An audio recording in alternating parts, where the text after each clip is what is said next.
Kumusta at magandang araw sa inyong lahat mga kaibigan.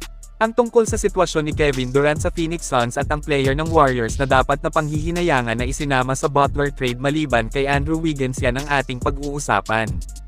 Ngunit bago yan ay paki-like po ng ating video, mag-subscribe at pindutin na rin ang notification bell. Para maging updated ka sa ating mga susunod pang videos na ipapalabas. So unahin po natin itong patungkol kay Kevin Durant sa kupo ng Phoenix Suns mga kaibigan. Ayon sa report ni Shams ay mismong si KD daw po ang umiwas sa Golden State Warriors.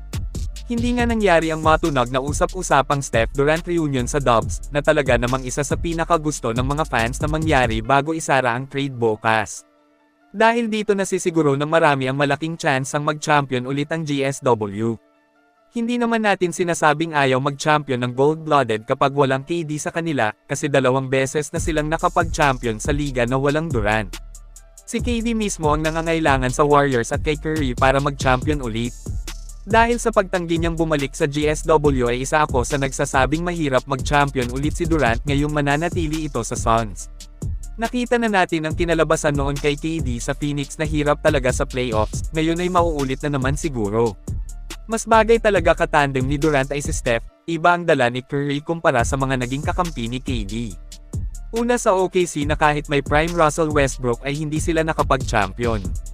Pangalawa ang tinawag noon na super team na Brooklyn Nets na may Kyrie Irving at James Harden ay wala pa ring nangyari. Kaya naman iba talaga pag si Stephen Curry ang naging kakampi. Napaniguradong katakot talaga ang Warriors ngayon dahil sa dagdag na Jimmy Butler kasi bagaman parehong may edad na ang dalawang ito, ay nananatili pa rin sa kanila ang nakakatakot nilang galawan. Kayo mga kaibigan, ano ang masasabi nyo kay Durant sa Suns ngayon at sa bagong tandem ni na Jimmy Butler at Steph Curry?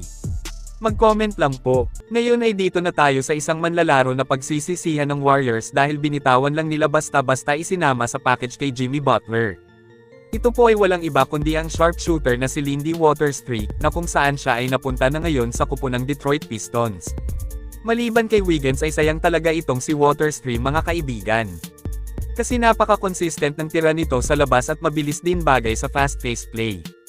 Kayo mga kaibigan, ano ang masasabi nyo sa naging desisyon ng Warriors na pakawalan si Lindy Waters III? I-comment lang po yan sa ibaba at akin pong babasahin yan. Mukhang binalak na talaga itong e-trade kasi biglaan lang din siyang nawala sa rotation ng Dubs.